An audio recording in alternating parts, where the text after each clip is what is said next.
ನನ್ನಿವಾಳ ಗ್ರಾಮ ಪಂಚಾಯಿತಿ ವ್ಯಾಪ್ತಿಯ ಬೊಮ್ಮದೇವರಹಟ್ಟಿಯಲ್ಲಿ ಅಪರೂಪದ ಸಂಪ್ರದಾಯ ಇಂದಿಗೂ ಜೀವಂತವಾಗಿದೆ. ಇಲ್ಲಿನ ದೇವರ ಹಸುಗಳನ್ನು ಯಾರೂ ಕಟ್ಟಿಹಾಕುವುದಿಲ್ಲ, ಮಾರಾಟ ಮಾಡುವುದಿಲ್ಲ, ವ್ಯವಸಾಯಕ್ಕೂ ಬಳಸುವುದಿಲ್ಲ.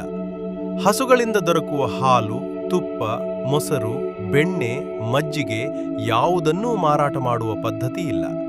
ಹಸುಗಳ ಸಗಣಿಯನ್ನೂ ಸಹ ಮಾರಾಟ ಮಾಡುವುದಿಲ್ಲ. ಈ ದೇವರ ಹಸುಗಳು ಕಾಡಿನಲ್ಲೇ ಮುಕ್ತವಾಗಿ ಸಂಚರಿಸುತ್ತವೆ. ಊರಿನ ಜನರೆಲ್ಲರೂ ಇವುಗಳನ್ನು ತಮ್ಮ ಮನೆತನದ ಹೊಣೆ ಎಂಬಂತೆ ನೋಡಿಕೊಳ್ಳುತ್ತಾರೆ. ಈ ಹಸುಗಳನ್ನು ಕಾಡಿನಲ್ಲಿ ನೋಡಿಕೊಳ್ಳುವವರಿಗೆ ಕಿಲಾರಿಗಳು, ಅವರ ಮಾರ್ಗದರ್ಶನ ಮಾಡುವವರಿಗೆ ದೊರೆಗಳು ಎಂದು ಕರೆಯಲಾಗುತ್ತದೆ. ಈ ಸಂಪ್ರದಾಯವನ್ನು ಉಳಿಸಿಕೊಂಡಿರುವವರು ಮ್ಯಾಸಬ್ಯಾಡ ಬುಡಕಟ್ಟು ಜನಾಂಗದವರು. ಸುಮಾರು 800 ವರ್ಷಗಳ ಹಿಂದೆ ಶ್ರೀಶೈಲಂನಿಂದ ಬಳ್ಳಾರಿ, ಹೊಸಪೇಟೆ, ಚಿತ್ರದುರ್ಗದ ಕಡೆ ವಲಸೆ ಬಂದವರೇ ಈ ಜನಾಂಗ ಎಂದು ಇತಿಹಾಸ ತಿಳಿಸುತ್ತದೆ.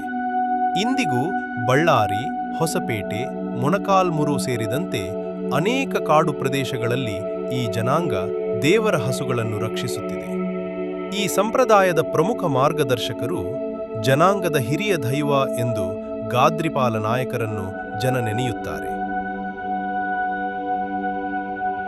ಇತ್ತೀಚೆಗೆ ವಾಲ್ಮೀಕಿ ವಾಹಿನಿ ಪತ್ರಿಕೆಯ ಸಂಪಾದಕರು, ಕರ್ನಾಟಕ ವಾಲ್ಮೀಕಿ ನಾಯಕ ಮಹಾಸಭಾದ ಅಧ್ಯಕ್ಷರೂ ಆದ ಡಾಕ್ಟರ್ ಸಿರಿಗೆರೆ ತಿಪ್ಪೇಸ್ವಾಮಿ ಅವರು ಮತ್ತು ಉಪಾಧ್ಯಕ್ಷರೂ ಆದ ಬಾಬು ಅವರ ಜೊತೆಗೆ ಹೊಸಹಳ್ಳಿ ಸೂರಿ, ಅರುಣ್ ರವರೊಂದಿಗೆ ಹಸುಗಳ ಜಾಗಕ್ಕೆ ಭೇಟಿ ನೀಡಿ ಮೇವು ಹಾಗೂ ಆಹಾರ ವ್ಯವಸ್ಥೆ ಮಾಡಿದ್ದಾರೆ.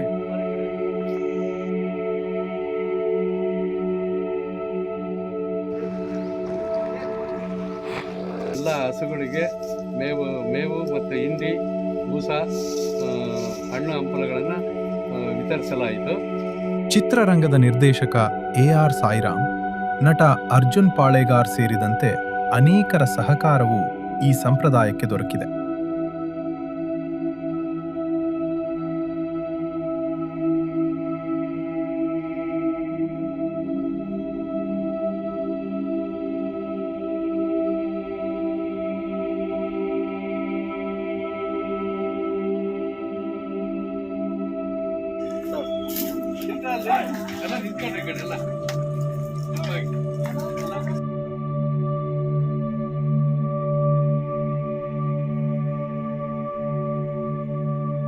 ದೇವರ ಹಸುಗಳು ಇಲ್ಲಿ ಕೇವಲ ಪ್ರಾಣಿಗಳಲ್ಲ, ಅವು ಸಂಸ್ಕೃತಿ, ಧರ್ಮ ಮತ್ತು ಊರಿನ ಒಗ್ಗಟ್ಟಿನ ಪ್ರತೀಕ.